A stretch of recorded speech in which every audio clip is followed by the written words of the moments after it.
नमस्कार। श्री गणेशाय नमः। ओम नमो भगवते वासुदेवाय। नर नारायण की जय हो, महर्षि व्यास की जय हो, माँ भगवती सरस्वती की जय हो। भगवान श्री कृष्ण के आह्लादनी शक्ति माँ राधा रानी के श्री चरणों में मेरा हृदय से नमन है। आपको मैं निरंतर श्रीमद् भागवत महापुराण कथा का हिंदी में अर्थ सुना रही हूँ। आज तृतीय स्कंध का अथ 12वां अध्याय सुनाऊंगी।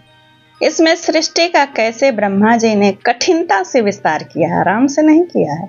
शुरू से आखिरी तक सुनिए कि आखिरी में जाकर कैसे कौन किसको उत्पन्न किए जिससे यह सृष्टि चराचर भरा पड़ा है। इसमें एक प्रमुख आवश्यक बात यह भी है कि ब्रह्मा जी अपने पुत्री सरस्वती से आसक्त होते हैं, फिर किसके समझाने से वे मान जाते हैं और शरीर को छोड़ते हैं और उस शरीर से क्या उत्पन्न होता है, फिर दूसरे शरीर से कौन से कृत करते हैं। ढेर सारे प्रश्नों का इसमें आपको तात्विक यानी सही सत्य उत्तर मिलेगा। आइए सुनिए। श्री मैत्रेय जी ने कहा, विदुर जी, यहाँ तक मैंने अपने आपको भगवान की काल रूप महिमा सुनाई। अब जिस प्रकार ब्रह्मा जी ने जगत की रचना की वह सुनिए। सबसे पहले उन्होंने अज्ञान की 5 वृत्तियां यानी तम, अविद्या, मोह, अस्मिता, महामोह, राग, तमिश्र यानी द्वेष और अंधता मिश्र अधिनिवेश रची। ये 5 रचना की। किंतु इस समय अत्यंत पापमय सृष्टि को देखकर उन्हें प्रसन्नता नहीं हुई। तब उन्होंने अपने मन को भगवान के ध्यान से पवित्र कर उससे दूसरी सृष्टि रची। इस बार ब्रह्मा जी ने सनक, सनंदन, सनातन और सनत कुमारी ये 4 निवृत्त परायण ऊर्ध्वरेता मुनि उत्पन्न की। अपने इन पुत्रों से ब्रह्मा जी ने कहा, पुत्रों, तुम लोग सृष्टि उत्पन्न करो।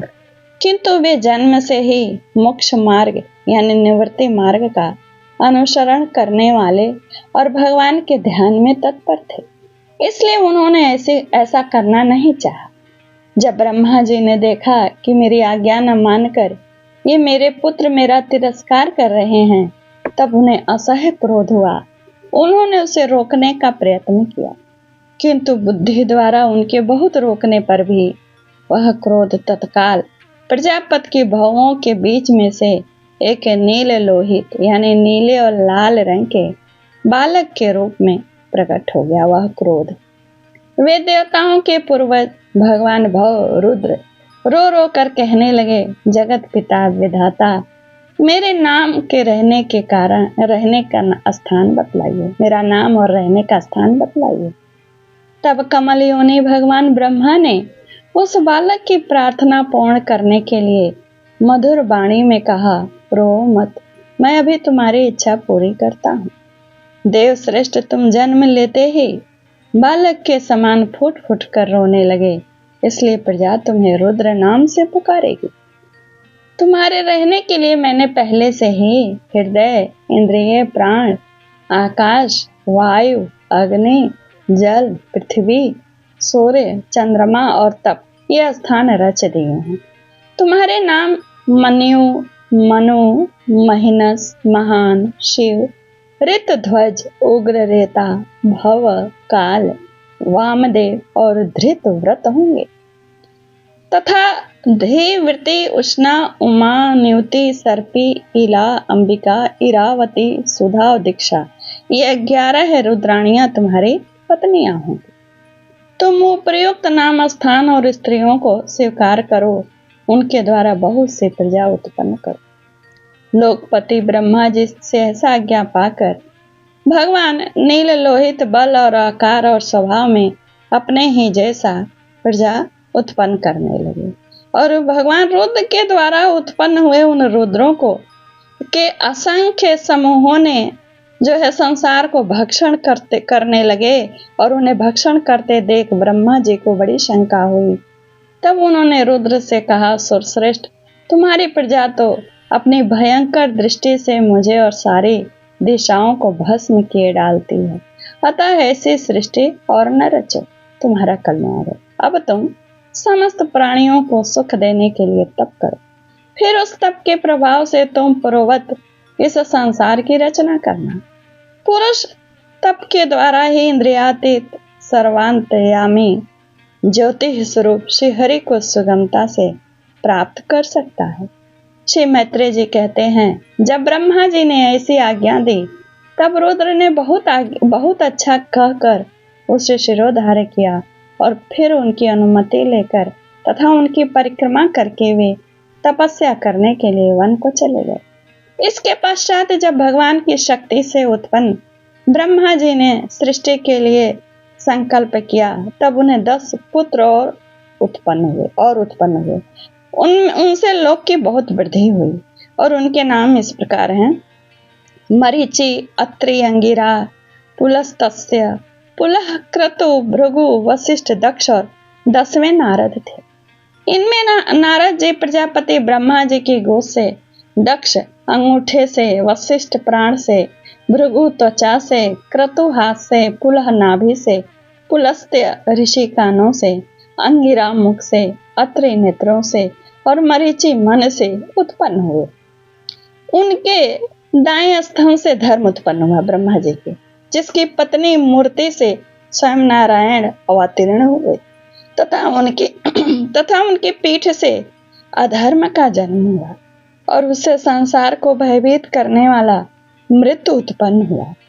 इसी प्रकार ब्रह्मा जी के हृदय से काम, भवों से क्रोध, नीचे के ओठ से लोभ, मुख से वाणी की अधिष्ठात्री देवी सरस्वती, लिंग से समुद्र, गुदा से पाप का निवास स्थान, राक्षसों का अधिपति निरर्ति, छाया से देवहूति के पति भगवान कर्दम जी उत्पन्न हुए।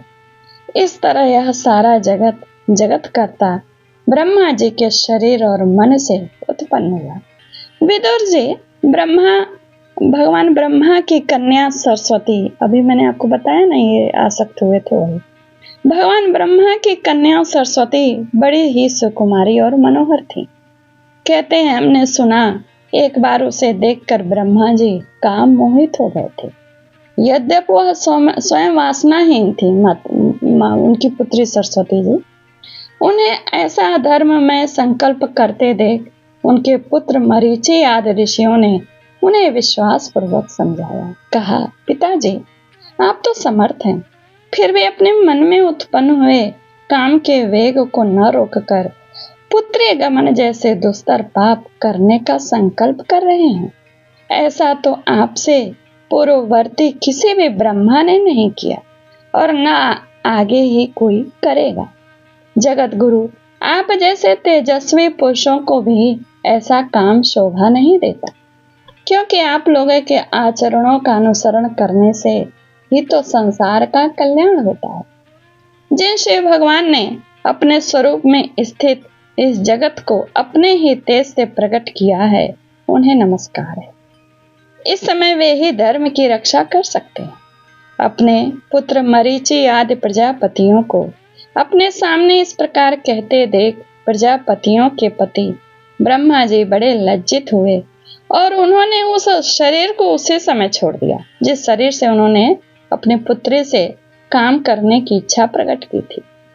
तब उसी शरीर से, जो उनका शरीर था, उसी शरीर से घोर शरीर को दिशाओं ने ले लिया। उनके वो शरीर घोर हो गया था, अंधकारमय हो गया था, तो उसे दिशाओं ने ले लिया और उसी से कोहरा हुआ, और जिसे अंधकार भी कहते हैं। ये आप नई चीज जानेंगे, आगे सुनिए। फिर उन्होंने दूसरा शरीर धारण किया। एक बार ब्रह्मा जी यह सोच रहे थे कि मैं पहले की तरह सुव्यवस्थित रूप से सब लोगों की रचना किस प्रकार करूं। इसी समय उनके 4 मुखों से 4 वेद प्रकट हुए। उनके सिवा उपवेद, न्याय शास्त्र, होता, उद्गाता, अधवर्यु और ब्रह्मा, इन 4 ऋतुजों के कर्म, यज्ञों का विस्तार, धर्म के 4 चरण और 4 आश्रम तथा उनकी वृत्तियां, ये सब भी ब्रह्मा जी के मुख से ही उत्पन्न हुए। विदुर जी ने पूछा, तपोधन, विश्व रचयिता के स्वामी श्री ब्रह्मा जी ने जब अपने मुखों से इन वेद आदि को रचा तो उन्होंने अपने किस मुख से कौन वस्तु उत्पन्न की, यह आप कृपा करके मुझे बतलाइए। श्री मैत्रेय जी ने कहा, विदुर जी, ब्रह्मा ने अपने पूर्व, दक्षिण, पश्चिम और उत्तर के मुख से क्रमशः ऋक, यजु, साम और अथर्ववेद को रचा तथा इसी क्रम से शस्त्र होता का कर्म, इज्या, अधवर्यु का कर्म, स्तुति, स्तोम, उद्गाता का कर्म और प्रायश्चित, ब्रह्मा का कर्म, इन चारों की रचना की। ये यज्ञ के चारों वेदी की तरफ बैठे रहते हैं लोग, ठीक है।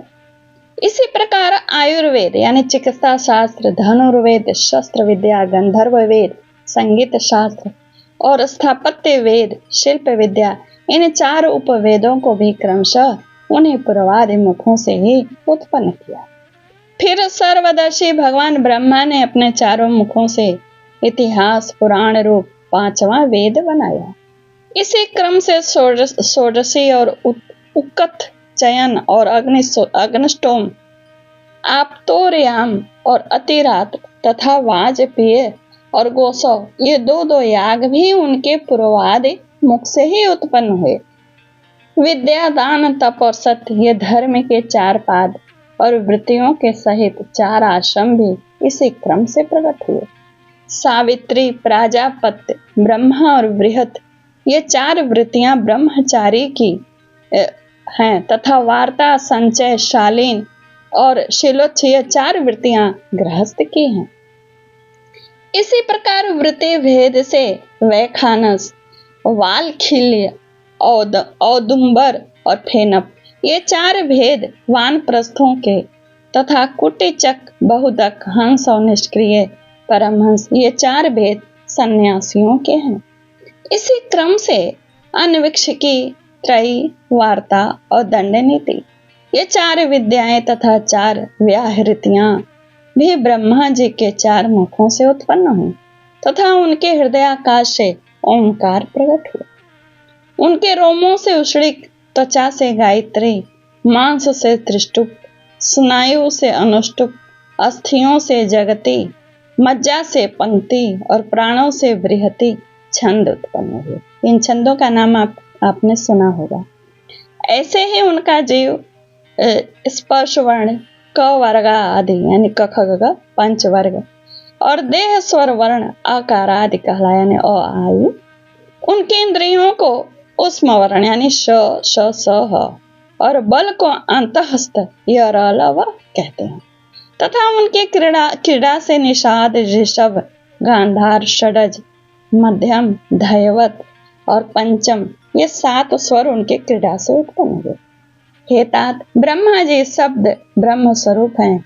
वे वैखरी रूप से व्यक्त और ओंकार रूप से अव्यक्त हैं तथा उनसे परे जो सर्वत्र परिपूर्ण पर ब्रह्म है, वही अनेकों प्रकार की शक्तियों से विकसित होकर इंद्र आदि रूपों में भास रहा है। विदुर जी, ब्रह्मा जी ने पहला कामासक्त शरीर जिससे कोहरा बना था छोड़ने के बाद दूसरा शरीर धारण करके विश्व विस्तार का विचार किया। वे देख चुके थे कि मरीचि आदि महान शक्तिशाली ऋषियों से भी सृष्टि का विस्तार अधिक नहीं हुआ, अतः वे मन ही मन पुनः चिंता करने लगे। अहो, बड़ा आश्चर्य है, मेरे निरंतर प्रयत्न करने पर भी प्रजा की वृद्धि नहीं हो रही है। मालूम होता है इसमें देव ही कुछ विघ्न डाल रहा है। जिस समय यथोचित क्रिया करने वाले श्री ब्रह्मा जी इस प्रकार देव के विषय में विचार कर रहे थे, उसी समय अकस्मात उनके शरीर के 2 भाग हो गए। क ब्रह्मा जी का नाम है, उन्हें से विभक्त होने के कारण शरीर को काय कहते हैं। काया, उन दोनों विभागों में से एक स्त्री पुरुष का जोड़ा उत्पन्न हुआ यानी प्रकट हुआ। उनमें जो पुरुष था वह सार्वभौम सम्राट स्वयंभू मनु हुए और जो स्त्री थी वही उनकी महारानी शतरूपा हुई। तब से मिथुन धर्म, स्त्री पुरुष संभोग से प्रजा की वृद्धि होने लगी। महाराज स्वयंभू मनु ने शतरूपा से 5 संतानें उत्पन्न की।